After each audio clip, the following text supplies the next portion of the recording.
امام مہدی جب آئیں گے تو کسی امام کو فالو کریں گے, 4 اماموں سے اگر کسی کو نہیں تو اہل حدیث حضرات کہتے ہیں جب وہ کسی کو فالو نہیں کریں تو آپ کیوں کرتے ہیں؟ وہ مجتہد ہوں گے اس لیے کسی کو فالو نہیں کریں گے. تو جو مجتہد ہے وہ کسی کو فالو نہ کرے, جو مجتہد نہ ہو وہ مجتہد کو فالو کرے. اس کی دلیل یہ ہے کہ حضرت عیسیٰ اور امام مہدی جب آئیں گے اگر وہ مجتہد ہوں گے, جیسے ظاہر ہے کہ مجتہد ہی ہوں گے وہ, تو اب ہمارا اہل حدیث حضرات سے سوال یہ ہوگا کہ اب بھی آپ خود اجتہاد کریں گے یا ان کی تقلید کریں گے؟ ہم کہتے ہیں اب آپ کو حضرت عیسیٰ کی تقلید کرنی پڑے گی. مجتہد ہوں گے, قرآن و سنت کا علم رکھتے ہوں گے, ان کی موجودگی میں آپ یہ بولو گے کہ میری تحقیق یہ ہے, میں آپ کی تحقیق نہیں مانتا, میری اپنی تحقیق ہے, کہ تو میرا خیال حضرت عیسیٰ پھر آپ کو چھوڑیں گے نہیں. تو ہم اس وقت امام ابو حنیفہ کی تقلید چھوڑ کر کس کی تقلید شروع کر دیں گے؟ حضرت عیسیٰ کی, کیونکہ ہم کہیں گے کہ امام حنیفہ سے زیادہ بڑے مجتہد آ گئے.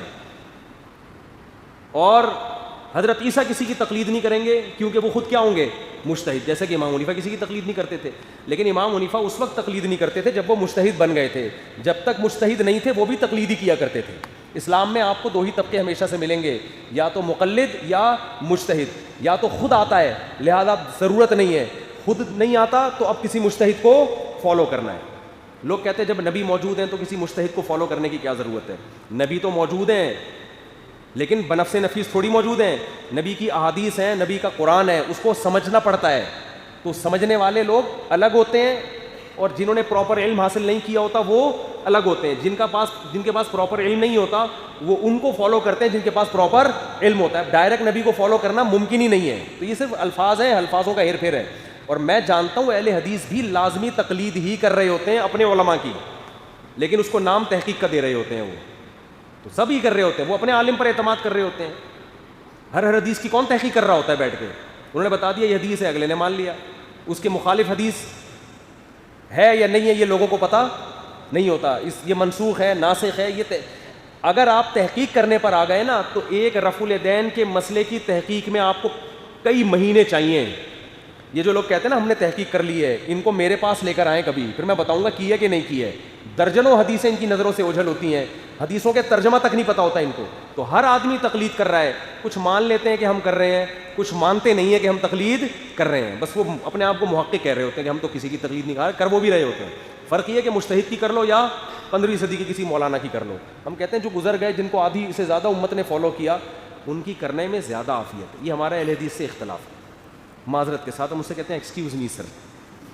باقی ہم ان کو نہ جہنمی کہتے ہیں, نہ ان سے نکاح کو حرام کہتے ہیں, نہ ہم ان کو یہ کہتے ہیں کہ یہ جو ہے وہ دائرہ اسلام سے خارج ہے. یہ اختلاف ہے ہمارا, جہاں اتنے اختلاف ہیں وہاں ایک اور سے. تو کیا ہو گیا اس میں, ایسے کو گھبرانے کی کیا بات ہے؟ باقی اس میں پھڈے وڈے کی ضرورت نہیں ہے. بھائی ہماری یہ رائے آپ مان لو, ٹھیک ہے, نہیں مانے تو آپ کی مرضی. اس میں پھڈے بازی کی ضرورت ہے.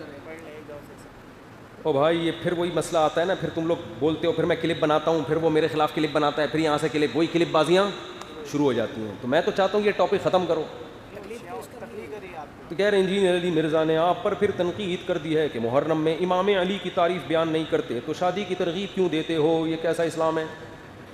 محرم میں شادی کی ترغیب اس لیے دیتے ہیں کہ لوگ محرم میں شادی کو برا سمجھتے ہیں. اگر آپ کو حضرت امام حسین محرم میں شہید ہوئے تھے تو اس مہینے میں جس میں امام حسین شہید ہوئے شادی کرنا کتنا برا کام ہے. تو بھائی یہ والا محرم نہیں تھا جس میں شہید ہوئے تھے, وہ 1300 سال پرانا محرم تھا, اس میں تھوڑی ہوئے ہیں شہید. اور اگر محرم میں شہادت کی وجہ سے نکاح حرام ہے تو سفر میں بھی کوئی صحابی شہید ہوئے ہیں, ربیع الاول میں بھی ہوئے ہیں, ربیع الثانی میں. ربیع الاول میں تو رسول اللہ صلی اللہ علیہ وسلم کا انتقال ہوا ہے, یہ تو زیادہ بڑا غم ہے. پھر ربیع الاول میں شادی بھی کیا ہو گئی, بولو نا, پھر تو وہ بھی شادی ناجائز ہو گئی. اور پھر آگے ربیع الثانی میں بھی کچھ ہوا ہوگا, آپ تاریخ کی کتابیں اٹھائیں تو کوئی نہ کوئی صحابی کا انتقال ہوا, کوئی شہید ہوا, کوئی کسی پیغمبر کی شہادت ہوئی. تو یہ تو یکم محرم سے لے کے 29-30 ذی الحجہ تک اسلامی تاریخ میں کوئی بھی ایک بھی ایسا دن نہیں ہے جس دن کوئی غم زدہ واقعہ نہ ہوا. ایک صاحب نے میرے خلاف کلپ بنایا کہ یہ کہتے ہیں محرم میں شادی کرو. میں کہتا ہوں محرم میں بھی کرو, سفر میں بھی کرو, جب رشتہ مل جائے اس وقت کرو. یہ نہیں میں کہہ رہا کہ ذی الحجہ میں شادی ہونے والی تھی تو محرم میں ڈیلے کر کے اسپیشل محرم میں کرو, یہ میں کبھی نہیں کہتا. بھائی شادی آپ کی ذی الحجہ میں طے ہوئی ہے, آپ خام خواہ میں ڈیلے کر رہے ہیں محرم میں, یہ تو غلط ہے نا. بھائی اگر محرم میں موقع مل رہا ہے تو محرم میں کر لو, سفر میں موقع مل رہا ہے تو سفر میں, ربیع الاول میں موقع مل رہا ہے تو ربیع الاول میں, جب موقع مل رہا ہے اس وقت کرو. کسی مہینے کو منحوس سمجھ کے نکاح کو اس بیس پہ ڈیلے مت کرو. ہم یہ نہیں کہہ رہے کہ ساری شادیاں ہم محرم میں رکھ لیں جا کے, جب موقع مل رہا ہے اس محرم میں آسانی ہے تو محرم میں کر لو. تو کسی نے میرے خلاف کلپ بنایا کہ کسی کے باپ کا انتقال ہوا ہو تو کیا اس وقت تم شادی کرو گے؟ تو بھائی باپ کا انتقال جب ہوا ہو اس وقت تو غم پہنچا ہے, اس وقت کوئی بھی شادی نہیں کرتا. لیکن باپ کا انتقال پچھلے سال محرم میں ہوا تھا اور آپ کہہ رہے ہو اس محرم میں شادی نہیں کروں گا, ایسا اسلام میں کہیں بھی نہیں ہے. وہ تو پچھلے سال والا محرم تھا, پچھلے سال والا ربیع الاول تھا, پچھلے سال والی جنوری, پچھلے سال والا فروری.